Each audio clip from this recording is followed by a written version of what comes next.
अस्सलाम वालेकुम स्टूडेंट्स, कैसे हैं आप सभी लोग। अपने बायो एनर्जेटिक्स के चैप्टर को शुरू करते हैं। इसका पहला पोर्शन हमने फोटोसिंथेसिस का कवर करना है। अब एक चीज मैं पहले ही क्लियर कर दूं कि ये फोटोसिंथेसिस का पोर्शन आपके पीएमडीसी एमडी कैट का हिस्सा बिल्कुल सिरे से ही नहीं है। ठीक है, उन्होंने सिर्फ रेस्पिरेशन को पढ़ने को कहा है और एक्स्ट्रा के तौर पर उन्होंने इस साल फैट्स और प्रोटीन्स के रेस्पिरेशन को प्राइमरी फ्यूल वाले रेस्पिरेशन के साथ रिलेट करके पढ़ने को कहा है कि भाई फैट्स और प्रोटीन से तुम एटीपी कैसे लोगे। खैर वो तो हम इंशाल्लाह डील करेंगे अच्छे से। अभी जरा इस फोटोसिंथेसिस के टॉपिक को पढ़ते हैं। ये नम्स के लिए और बाकी जो कंडक्टिंग बॉडीज के एग्जाम होने वाले हैं जो पीएमडीसी के अलावा हैं उनमें इंपॉर्टेंट हो सकता है, तो इसको हम छोड़ेंगे नहीं। फेडरल और पंजाब वाले के रेफरेंस से जरा इसको पढ़ लेंगे अच्छे से। What is the main product of photosynthesis, बड़ा एक सवाल आप लोगों के साथ शुरू किया जा रहा है इस लेक्चर को। होता क्या फोटोसिंथेसिस में कि कार्बन डाइऑक्साइड, बहुत सिंपल अभी बातें करेंगे, भी कॉम्प्लेक्सिटीज की तरफ नहीं जा रहे। कार्बन डाइऑक्साइड पानी के साथ मिलता है और पानी फिर कार्बन डाइऑक्साइड के साथ मिलकर ग्लूकोज को बनाता है और ऑक्सीजन को रिलीज करवाता है। अब ये जो ग्लूकोज है, याद रखना, ये प्राइमरी प्रोडक्ट है फोटोसिंथेसिस का। क्या मैंने कहा? प्राइमरी प्रोडक्ट है फोटोसिंथेसिस का। तो कार्बन डाइऑक्साइड इसका प्रोडक्ट नहीं है, सबस्ट्रेट है। ग्लूकोज इसका जवाब ठीक है। वाटर भी सबस्ट्रेट है और एटीपी इस्तेमाल होती है फोटोसिंथेसिस में क्योंकि ये एक एनाबॉलिक प्रोसेस है, तो ये भी गलत है। अभी बताता हूँ एनाबॉलिक कैटाबॉलिक रिएक्शंस क्या हैं, एंडरगोनिक एक्सरगोनिक भी साथ ही पढ़ेंगे। तो ये एक सवाल था जिससे हमने चीज़ों को शुरू करना था। पीछे आपको एक पत्ता नजर आ रहा है, इस पत्ते में आपको मीजोफिल सेल्स, क्लोरोप्लास्ट नजर आते हैं और नी क्लोरोप्लास्ट की मदद से आपके पास ये फोटोसिंथेसिस का अमल होता है। अब आते हैं बायो एनर्जेटिक्स पे। अच्छा बच्चों, बायो याद रखना, बायो का मतलब होता है लाइफ, एनर्जेटिक्स का मतलब होता है energy convergence,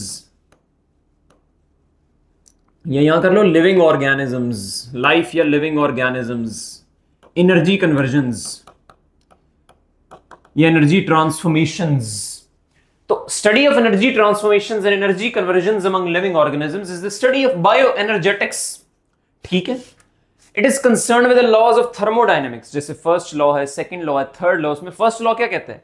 energy can neither be created not destroyed but it can be converted from one form into another form.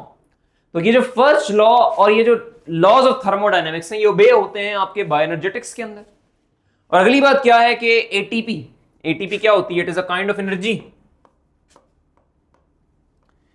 Book कहती है it is a kind of chemical link between anabolism and catabolism. असल में कहना ये चाह रही है कि कैटाबॉलिक रिएक्शंस में एनर्जी रिलीज होती है। अब ये जो एनर्जी रिलीज हुई है इसी को एनाबॉलिक रिएक्शंस पकड़ते हैं और अपने रिएक्शंस को करवाते हैं। इसकी एग्जांपल मैं तुम्हें आगे भी दूंगा।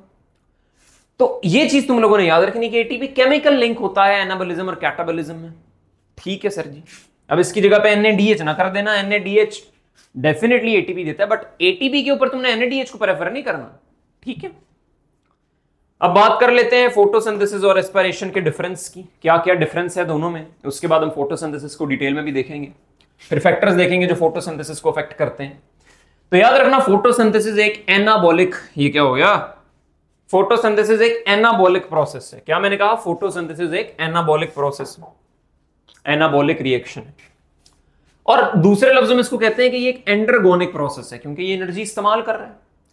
और इसमें जो एनर्जी सोर्स होती है, याद रखना, उसका सोर्स होता है एनर्जी का सनलाइट। यही वो फोटोसिंथेसिस के प्रोसेस को ड्राइव करती है। रेस्पिरेशन की बात कर ले तो बिल्कुल उल्टा है। जहां पे ग्लूकोज बनता है, यहां ग्लूकोज सबस्ट्रेट साइड में जाकर ऑक्सीजन के साथ कंबाइन करके कार्बन डाइऑक्साइड और वाटर को यील्ड करता है। तो ये कैटाबॉलिक रिएक्शन है, एक्सर्गोनिक प्रोसेस है, एनर्जी को रिलीज करता है। अब एनर्जी जो रिलीज करता है किस शक्ल में करता है?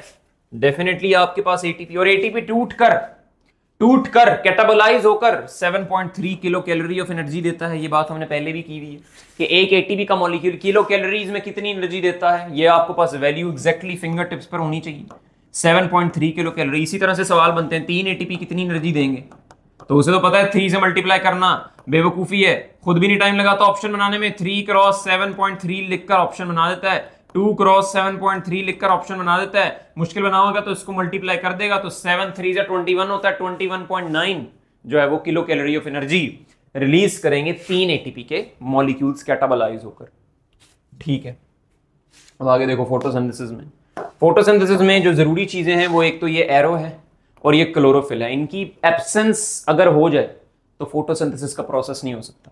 अब फोटोसिंथेसिस के प्रोसेस में स्मॉलर मॉलिक्यूल्स मिलकर एक लार्जर बड़े मॉलिक्यूल को जन्म देते हैं और इसी को तो एनाबॉलिक रिएक्शन कहते हैं। मेटाबॉलिज्म में एनाबॉलिक रिएक्शंस का नाम यही होता है कि छोटे छोटे मॉलिक्यूल्स मिलकर एक बड़े मॉलिक्यूल को जन्म दें। CO2 और H2O मिलते हैं, ग्लूकोज और ऑक्सीजन बनता है। रेस्पिरेशन में देखो तो एक बड़ा मॉलिक्यूल, क्या मैंने कहा, एक लार्जर मॉलिक्यूल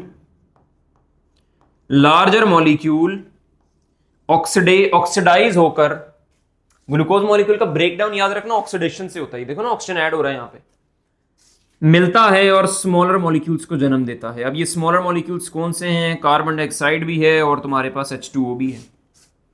ठीक है, आगे चलो। अब एक चीज होती है कि नॉर्मल दिन का वक्त जिसमें फोटोसिंथेसिस का रेट ज्यादा होता है, क्योंकि दिन में सूरज भैया जो है वो अपने रूज पर होते हैं, तो सनलाइट ज्यादा होती है, फोटोसिंथेसिस का रेट ज्यादा होता है। उससे निकलने वाला जो ऑक्सीजन होता है उसमें से कुछ अमाउंट रेस्पिरेशन इस्तेमाल कर रही होती है और जो कुछ अमाउंट होती है वो ह्यूमंस अपनी ब्रीदिंग के लिए इस्तेमाल कर रहे होते हैं। बट रात को क्या होता है? रात को अक्सर ये होता है कि सनलाइट तो है नहीं, तो सनलाइट के ना होने से फोटोसिंथेसिस हो नहीं रहा, उतना नहीं हो रहा, तो उससे जो ऑक्सीजन बनता है, क्या मैंने कहा, उससे जो ऑक्सीजन बनता है थोड़ा बहुत, अगर फोटोसिंथेसिस ने उस ऑक्सीजन को एक्वायर किया हुआ है, तो रात को जब वो इस्तेमाल करेगा तो वो कुछ अमाउंट ऑफ ऑक्सीजन रेस्पिरेशन ने एक्वायर कर लेना है, अपने ग्लूकोज से मिला लेना है। बट रेस्पिरेशन जो प्रोडक्ट्स रिलीज करेगा, कार्बन डाइऑक्साइड, वाटर, उसको इस्तेमाल करने के लिए फोटोसिंथेसिस प्रॉपरली नहीं हो रही। तभी तो रात को कहते हैं बड़े कि यार दरख्तों के नीचे ना बैठे होंगे, जिन भूत चिमट जाएंगे। अब वो जिन भूत क्या है? वो वही कार्बन डाइऑक्साइड है जिसके प्रोडक्ट्स को रात को फोटोसिंथेसिस इस्तेमाल नहीं कर रहा। तुम्हें नजर आ रहा है ना? ये देखो, बात असल में यहां पर ये है कि फोटोसिंथेसिस जो प्रोडक्ट यील्ड करता है उन्हीं को इस्तेमाल करता है रेस्पिरेशन, और रेस्पिरेशन जो प्रोडक्ट यील्ड करता है उन्हीं को इस्तेमाल करता है फोटोसिंथेसिस। बट रात को फोटोसिंथेसिस तो प्रॉपर्ली हो ही नहीं रहा, लाइट ही नहीं है जिसने उसको ड्राइव करना है, तो ये कहां जाएंगे? ये तुम्हारे पास कुछ लोग इनहेल करेंगे जो दरख्त के नीचे बैठे होंगे। जो कार्बन डाइऑक्साइड को इनहेल करना इज अ बैड थिंग। अब कुछ लम्हे होते हैं जैसे डॉन और डस्क के, ठीक है, डॉन एंड डस्क, जहां वहां पर ना रेट ऑफ फोटोसिंथेसिस और रेट ऑफ रेस्पिरेशन बराबर हो जाते हैं। तो फोटोसिंथेसिस से जो प्रोडक्ट्स यील्ड होंगे, they are just the amount required by the respiration, and respiration से जो प्रोडक्ट्स यील्ड होंगे, they are just the amount required by photosynthesis. तो रिलीज ऑफ O2 जो फोटोसिंथेसिस में होगा, that will be equal to the use of O2, और use of CO2 will be equal to the release of CO2 for respiration ने CO2 को release करना है।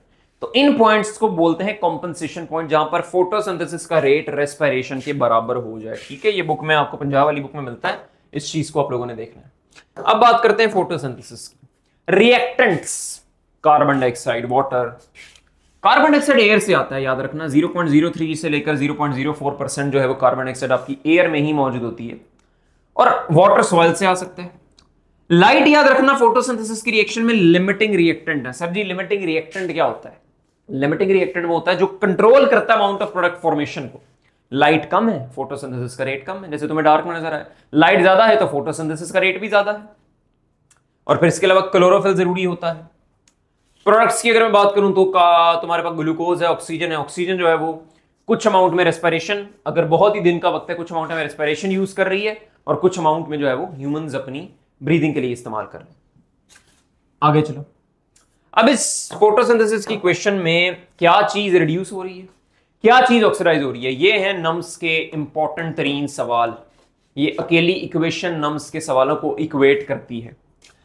याद रखना कि कार्बन डाइऑक्साइड के मॉलिक्यूल्स फोटोसिंथेसिस के अंदर क्या होते हैं? रिड्यूस होते हैं, रिडक्शन के अंदर अंडरगो करते हैं। अच्छा सर, इसको रिड्यूस करता कौन है? वो जो ऑक्सीडाइज हो रहा है। सर ऑक्सीडाइज कौन हो रहा है? और इसके अलावा कोई तुम्हें नजर आ रहा है? वाटर चाचा ऑक्सीडाइज हो रहा है। सर कैसे पता लगा? भाई इसके पास हाइड्रोजन थे, यहां पे हाइड्रोजन नहीं है, और जिसके पास हाइड्रोजन खत्म हो जाए, प्रोटॉन किसी को दे दे, खुद रिड्यूसिंग एजेंट के तौर पर एक्ट करे। वाटर यहां पे रिड्यूसिंग एजेंट के तौर पर एक्ट कर रहे हैं, रिड्यूसिंग एजेंट के तौर पर एक्ट करे, प्रोटॉन्स किसी को दे दे, तो याद रखना उसको रिड्यूस कर देता है, खुद ऑक्सीडाइज हो जाता है। तो अगर तुमसे ऑक्सीडाइजिंग एजेंट का पूछा जाए कार्बन डाइऑक्साइड है, वाटर का पूछा जाए रिड्यूसिंग एजेंट, प्रोटॉन डोनर का पूछा जाए वाटर है, इलेक्ट्रॉन डोनर का पूछा जाए वाटर है, इलेक्ट्रॉन एक्सेप्टर का पूछा जाए कार्बन डाइऑक्साइड, प्रोटॉन एक्सेप्टर का पूछा जाए कार्बन डाइऑक्साइड। ठीक है।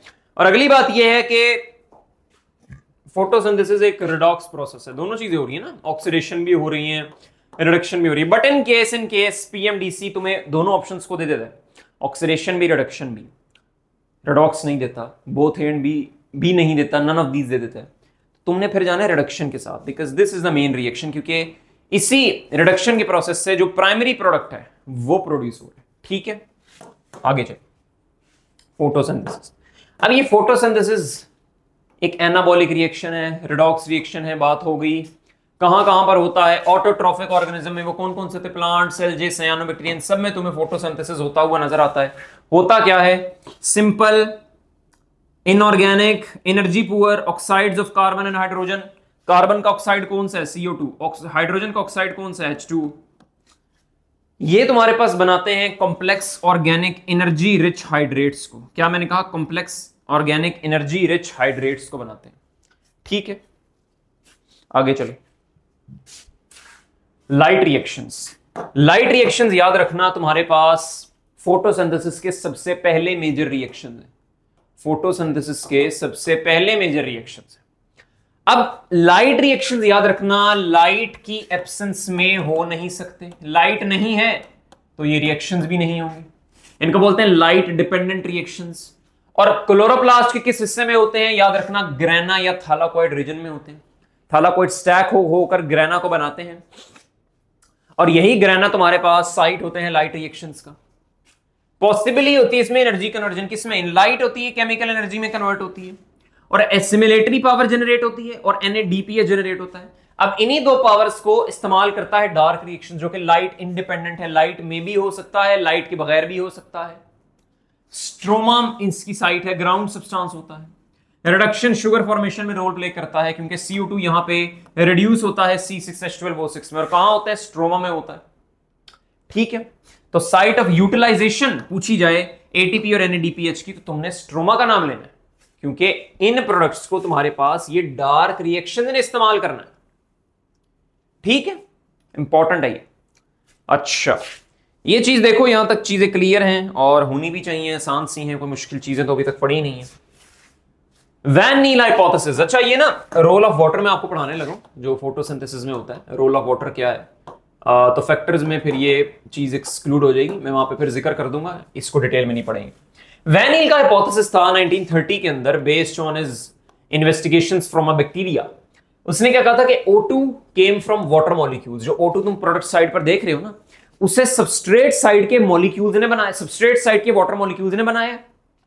किसी को यकीन नहीं आया अंटिल 1940 में एक एक्सपेरिमेंट हुआ, साइंटिस्ट ने एक्सपेरिमेंट किया, उन्होंने ट्रेसर आइसोटोप का इस्तेमाल किया, ट्रेसर आइसोटोप का इस्तेमाल किया, जो कि ऑक्सीजन का 18वां आइसोटोप था। इसमें कार्बन डाइऑक्साइड मिलता है 12 H2O के मॉलिक्यूल्स के साथ, और O यहां पर होता है O18। ठीक है, और यहां पर तुम्हारे पास C6CO2 + 6H2O मिलकर ग्लूकोज को बनाते हैं और ऑक्सीजन को बनाते हैं। और देखा यह जाता है प्रोडक्ट साइड पर कि जो ऑक्सीजन यहां पर था ना, वो इधर नहीं है, वो तुम्हारे पास इस वाले ऑक्सीजन में। तो ये हाइपोथेसिस सच साबित हुआ था 1940 में, जब इन्वेस्टिगेशंस की गई थी और एक्स्ट्रा वाटर लिबरेट हुआ, क्योंकि वहां 12 मॉलिक्यूल्स थे। और अगले ग्रुप 2 के प्लांट्स में O18 को डाला गया कार्बन डाइऑक्साइड के अंदर। अब ये O18 तुम्हारे पास ग्लूकोज में नजर आया, अब यहां नहीं नजर आया। तो वैन नील तो सही कह रहा था, और इसके अलावा तुम्हें उस H2O में नजर आया, लेकिन वो जो ऑक्सीजन लिबरेट हो रहा है वहां पर नजर नहीं आया, जो बिल्कुल वैन नील का यही तो हाइपोथेसिस था, जो कि सच साबित हुआ। अब सवाल देते हो, the product of light reactions travel from, light reactions के प्रोडक्ट्स कौन से होते हैं, ATP होता है, NADPH होता है, ग्रेना से स्ट्रोमा में जाते हैं, क्योंकि उन्होंने यूटिलाइज होना होता है। क्रिस्टी टू स्ट्रोमा, क्रिस्टी कहां से आ गया, स्ट्रोमा टू ग्रेना, उल्टा कर दिए, ग्रेना टू क्रिस्टी गलत है, ग्रेना टू स्ट्रोमा बिल्कुल डेल्टा के साथ जाएंगे। आगे चलो, dark reactions of photosynthesis takes place in dark reactions का पूछ रहा है, थैलाकॉइड्स नहीं, ग्रेना नहीं, इंटरग्रेना नहीं, स्ट्रोमा में होते हैं। Stroma of the chloroplast is a site for dark reactions. आगे चलो, chlorophyll pigments are present in, अच्छा जी, क्लोरोफिल पिगमेंट्स कहां पर मौजूद होते हैं? क्लोरोफिल है ना, तो क्लोरोफिल तो क्लोरोप्लास्ट में होगा, क्रोमोप्लास्ट, इलाइयोप्लास्ट, माइलोप्लास्ट गलत है। आसान सवाल है, कोई मुश्किल नहीं है, नम्स का ही है। And product of light reactions of photosynthesis is, and product light reactions का, अच्छा एडीपी गलत है, ये एटीपी एनएडीपीएच ठीक है। अच्छा यहां एनएडीएच लिखा होता है ना, वो गलत हो जाता, वो रेस्पिरेशन के साथ एसोसिएट करना है, गलत है वो। कार्बन डाइऑक्साइड एंड वाटर गलत है, ये तो डार्क रिएक्शन में यूटिलाइज होता है, वाटर यहां चलो लाइट रिएक्शन में। एनएडीपीएच ने एएमपी गलत है, ये एमपी वाला, तो बीटा के साथ जाएंगे।